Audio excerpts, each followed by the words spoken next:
Winning product কিভাবে বের করতে হয় আমরা সেটি দেখব। আসসালামু আলাইকুম সবাইকে। আজকে আমরা নিশ সিলেকশন করব অথবা উইনিং প্রোডাক্ট কিভাবে বের করতে হয় আমরা সেটি দেখব। 2026 সালে আপনি যদি চিন্তা করেন আপনি নতুন একটি ব্যবসা শুরু করবেন অথবা আপনি কোনো ব্যবসা করছেন, তাহলে এই ভিডিওটি আপনার জন্য অনেক উপকারে আসতে পারে। সুতরাং ভিডিওটি সম্পূর্ণ দেখবেন, আশা করি আপনার অনেক উপকার হবে। আজকের টপিক হচ্ছে নিশ সিলেকশন অথবা উইনিং প্রোডাক্ট। সাধারণত আপনি উইনিং প্রোডাক্ট কিভাবে বুঝবেন যে এটি উইনিং প্রোডাক্ট, অথবা আপনি উইনিং প্রোডাক্ট কিভাবে রিসার্চ করবেন, মার্কেট রিসার্চ করে আপনি কিভাবে একটা উইনিং প্রোডাক্ট বের করবেন। তো আমরা প্রথম স্লাইডে চলে যাই। What is niche? Niche actually কি? আমি যদি আপনাকে সহজভাবে বলি, নিশ হচ্ছে নির্দিষ্ট মানুষ প্লাস হচ্ছে নির্দিষ্ট সময় বা চাহিদা। এখন নির্দিষ্ট মানুষ আমি কেন বললাম? কারণ দেখেন, ফ্যাশন অ্যাক্সেসরিজ, ফ্যাশনের মধ্যে আপনি হচ্ছে অনেক রকমের আইটেম পাবেন বা অনেক অ্যাক্সেসরিজ পাবেন। সবগুলো কাস্টমার তো আপনার না। আপনার ওইখান থেকে একটি স্পেসিফিক কাস্টমার চুজ করতে হবে। একটি স্পেসিফিক অডিয়েন্স আপনার পিক করতে হবে। লাইক আপনি ফ্যাশন থেকে চুজ করলেন যে আপনি অনলি স্লিপার সেল করবেন। তো স্লিপারের জন্য কিন্তু আপনার একটি অডিয়েন্স ক্রিয়েট হয়ে গেল। দেখেন, আপনি কিন্তু ফ্যাশন একটি বড় নিশ। আপনি এখান থেকে সাব ক্যাটাগরি করে ফেললেন, লাইক অনলি স্লিপার। স্লিপার কিন্তু একটা নিশ হয়ে গেল, একটা সাব নিশ হয়ে গেল। এটাকে যদি আপনি আরো ন্যারো ডাউন করেন, তাহলে দেখা গেল আপনি 18 থেকে 35 বছর পর্যন্ত আপনি স্লিপার সেল করতে পারেন, কমফোর্টেবল স্লিপার সেল করতে পারেন। তখন আপনার অডিয়েন্সটা কিন্তু আরো ন্যারো হয়ে গেল। যেখানে অ্যাক্সেসরিজ এর অডিয়েন্স ছিল 2 কোটি, সেখানে আপনি যখন স্লিপারটা পিক করলেন, একটি নিশ পিক করলেন, সেখানে আপনার অডিয়েন্স হয়ে গেল 2 লাখ। আপনি ডিফারেন্সটা দেখতে পাচ্ছেন? যখন আপনি আরো ন্যারো ডাউন করলেন, আপনি যখন 18 থেকে 35 এজ পর্যন্ত চলে গেলেন, তখন আপনার অডিয়েন্স চলে আসলো 1 লাখ। তো এটা হচ্ছে জাস্ট আমি কথার কথা বললাম। এইভাবে হচ্ছে আপনার অডিয়েন্সটা ন্যারো হয় বা এইভাবে হচ্ছে আপনার অডিয়েন্সটা ছোট হয়। আপনি যদি একটি নিশ সিলেকশন করেন বা একটি নিশ পিক করেন, তাহলে আপনি এভাবে মার্কেট ক্যাপচার করতে পারবেন। আপনি একটি ছোট নিশ সিলেকশন করে আপনি মার্কেটে যদি এন্ট্রি করেন, তাহলে আপনার ফলাফল খুবই দুর্দান্ত হবে। আমি আপনাকে যদি কিছু এক্সাম্পল দেই, লাইক আপনি ফ্যাশন অ্যাক্সেসরিজ যদি ধরেন, আপনার ফ্যাশনটা হচ্ছে একটা বড় নিশ। এখানে কিন্তু অনেক অডিয়েন্স, হাজার হাজার লাখ লাখ অডিয়েন্স আছে। আপনি কিন্তু সব অডিয়েন্সের কাছে প্রোডাক্ট সেল করতে পারবেন না বা আপনি সব অডিয়েন্সের কাছে যেতে পারবেন না। তো আপনার কি করতে হবে? আপনার ফ্যাশনটাকে এটাকে ভাগ করতে হবে। এটাকে ৩টা ক্যাটাগরি বা ৪টা ক্যাটাগরিতে আপনার ভাগ করে নিয়ে আসতে হবে। আপনি লাইক ফ্যাশন চুজ করলেন যে আপনি ফ্যাশন প্রোডাক্ট নিয়ে বিজনেস শুরু করবেন। তো ফ্যাশনের মধ্যে আপনার সাব ক্যাটাগরি কি থাকতে পারে? লাইক হচ্ছে ওমেন্স শুজ বা ওমেন স্লিপার। এটা কিন্তু আপনার ফ্যাশনের মধ্যে একটা ক্যাটাগরি। এটা কিন্তু একটা নিশ হয়ে গেল, একটা সাব নিশ হয়ে গেল। দেন আপনি কি করলেন? এই সাব নিশটাকে আরো ন্যারো ডাউন করলেন। তখন আপনি কি করলেন? আপনি অনলি হোম স্লিপার সেল করলেন। স্লিপার সাধারণত ২ ধরনের হয়। একটা হচ্ছে মানুষ ঘরে পড়ে, আরেকটা হচ্ছে বাহিরে পড়ে। সুতরাং আপনি যখন এই ক্যাটাগরিটাকে ডিভাইড করে ফেললেন, লাইক আপনি অনলি হোম স্লিপার সেল করলেন। কাদেরকে সেল করলেন? লাইক আপনি 18 থেকে 35 বছর মানুষদের টার্গেট করলেন, অথবা আপনি 20 থেকে 40 বছরের মানুষদের টার্গেট করলেন। তখন আপনার অডিয়েন্সটা কিন্তু আরো ন্যারো হয়ে গেল। যেখানে লাইক আপনার ফ্যাশন অ্যাক্সেসরিজ এর অডিয়েন্স ছিল 5 কোটি, সেখানে আপনার অডিয়েন্স চলে আসলো 5 লাখ। আপনি বুঝতে পারছেন আপনার ন্যারো অডিয়েন্সে কতটুকু ডিফারেন্স চলে আসলো? আমি যদি আপনাকে আরেকটা এক্সাম্পল দেই, লাইক ফুড। আপনি যদি রেস্টুরেন্ট দেখেন, খাবার রেস্টুরেন্ট দেখেন, এটা কিন্তু একটা বড় মার্কেট। এটা হচ্ছে একটা বড় নিশ। আপনি প্রতিটা গলিতে রেস্টুরেন্ট পাবেন। আপনার বাসার আশেপাশে প্রতিটা জায়গায় আপনি ১টা ২টা করে রেস্টুরেন্ট পাবেন। এটা হচ্ছে আপনার একটা বড় নিশ। কিন্তু এটা যদি আপনি সাব নিশে ক্যাটেগরি করেন, থাই অ্যান্ড চাইনিজ রেস্টুরেন্ট, অথবা আপনি জাস্ট অনলি বার্গার সেল করলেন, অথবা আপনি just only fast food item sell করলেন। এটাতে কিন্তু আপনি রেস্টুরেন্ট থেকে ডিভাইড করে আপনি কিন্তু একটা সাব নিশে চলে গেলেন। সাব নিশ থেকে আপনি একটা ন্যারো নিশে চলে গেলেন। এভাবে হচ্ছে নরমালি নিশ জিনিসটা কাজ করে। এটা হচ্ছে অ্যাকচুয়ালি নিশ। নিশ সাধারণত ২ ধরনের হয়ে থাকে। একটা হচ্ছে ব্রড নিশ, আরেকটা হচ্ছে ন্যারো নিশ। একটু আগে আমি আপনাকে বললাম ব্রড নিশটা কি? ব্রড নিশটা হচ্ছে লাইক ফ্যাশন। এটা হচ্ছে একটা ব্রড নিশ। আপনি যখন ফ্যাশনটাকে ডিভাইড করতে, করতে আপনি যখন হোম স্লিপারে চলে গেলেন, এটা হচ্ছে একদম ন্যারো নিশ।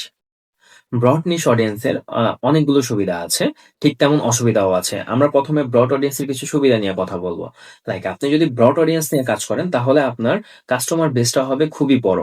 তখন আপনি একটা কাস্টমারকে মাল্টিপল প্রোডাক্ট আপনি অফার করতে পারবেন। লাইক একটি কাস্টমার আপনার কাছ থেকে শার্ট পারচেজ করলো। তখন আপনি তাকে একটি প্যান্ট অফার করতে পারেন, অথবা তাকে আপনি একটা ওয়াচ অফার করতে পারেন, অথবা তাকে আপনি একটি ওয়ালেট অফার করতে পারেন। দেখা গেল কি আপনার হাই চান্সেস থাকে যে আপনি ৫ টা প্রোডাক্ট অফার করলেন, ৫ টা থেকে উনি যে শার্টটা নিতে আসলো সেই শার্টটা নিল, সাথে আরেকটি প্রোডাক্ট নিয়ে গেল। এই অর্ডারটা কিন্তু আপনি ফ্রিতে জেনারেট করতে পারলেন। তো সেখানে কিন্তু আপনার কস্টিংটা খুবই কমে আসলো। এটা হচ্ছে ব্রড অডিয়েন্সের একটা ভালো সুবিধা, বা ব্রড নিশ নিয়ে যদি আপনি কাজ করেন, এটা হচ্ছে একটি ভালো সুবিধা। ব্রড নিশের একটি ভালো সুবিধা হচ্ছে আপনি যেকোনো সময় সাব নিশে সুইচ করতে পারবেন। লাইক আপনি ব্রড অডিয়েন্সে লার্জার কাস্টমার নিয়ে কাজ করছেন। আপনার যেকোনো সময় দেখা গেল আপনি হিল জুতোতে সুইচ করলেন অথবা স্লিপারে সুইচ করলেন। এটা কিন্তু আপনি একটি ন্যারো নিশে সুইচ করতে পারবেন যেকোনো সময়। এটি হচ্ছে ব্রড অডিয়েন্সের একটি ভালো সুবিধা। তাহলে আমরা কি দেখলাম ব্রড অডিয়েন্সের সুবিধাগুলো? লার্জার কাস্টমার বেস, আপনার multiple offer, easy to move sub niche. আপনি যেকোনো সময় আপনি ব্রড অডিয়েন্স থেকে সাব নিশে সুইচ করতে পারবেন। ব্রড অডিয়েন্সের অসুবিধাগুলো কি? ব্রড অডিয়েন্সের যেমন সুবিধা আছে তেমন অসুবিধাও আছে। এই কথাটি আমি আগেও বলেছিলাম। তো ব্রড অডিয়েন্সের অসুবিধাগুলো কি? Higher competition. আপনি যখন ব্রড অডিয়েন্স নিয়ে কাজ করবেন তখন আপনার কম্পিটিশন থাকবে ম্যাসিভ লেভেলের। আপনার কম্পিটিশন থাকবে খুবই হায়ার লেভেলের। বাংলাদেশে এমন উদ্যোক্তা আছে তারা মাল্টিপল বা মাল্টি ভেরিয়েশন প্রোডাক্ট নিয়ে বিজনেস করে। তো সেখানে কিন্তু আপনার কম্পিটিশনটা খুবই হাই। লাইক আপনি যেই প্রোডাক্টটা নিয়ে ব্যবসা করছেন ঠিক তেমনই আরো ১,০০০ জন মানুষ ব্যবসা করছে।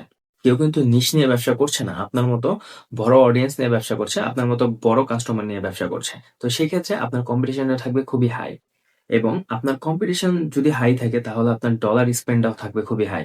এখন আমরা ন্যারো নিশ অডিয়েন্সের সুবিধা নিয়ে কথা বলবো। Lower competition.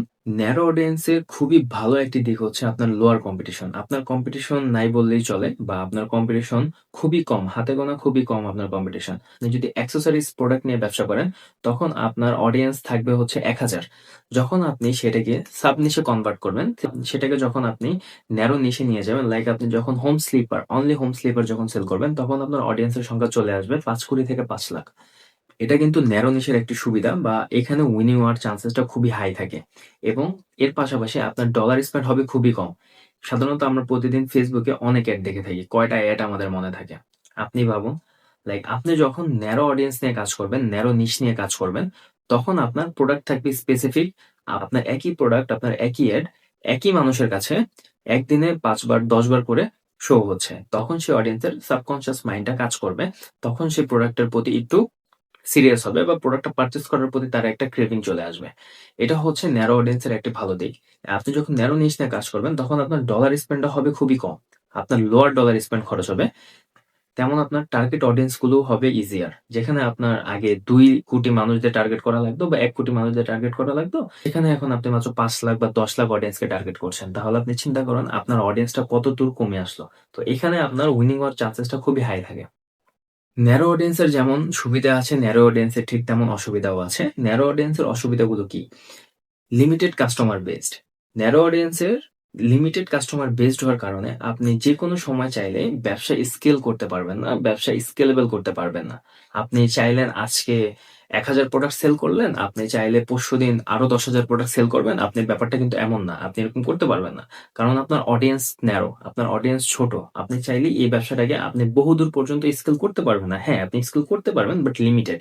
আপনি হায়ার লেভেলে স্কেল কখনোই করতে পারবেন না। ন্যারো নিশে আরেকটা ডিফিকাল্টি হচ্ছে আপনি সাব নিশে সুইচ করতে পারবেন না।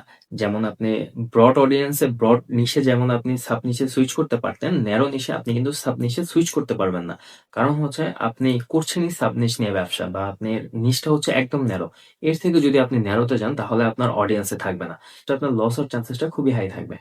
আমি যদি স্লাইডের বাহিরে গিয়ে আপনাকে একটু বলি, আপনি সাধারণত ব্যবসা যদি শুরু করে থাকেন অথবা আপনি ব্যবসা করবেন ভাবছেন বা আপনার একটি অলরেডি ব্যবসা আছে, তাহলে আমি বলব আপনার ব্যবসাটায় কিভাবে একটি নিশ সিলেকশন করতে পারেন, আপনার ব্যবসার মধ্যে দিয়ে কিভাবে একটি নিশ সিলেকশন করতে পারেন এবং সেই নিশ নিয়ে আপনি একটি ব্যবসাটা ভালো পরিসরে সামনে এগিয়ে নিয়ে যেতে পারেন।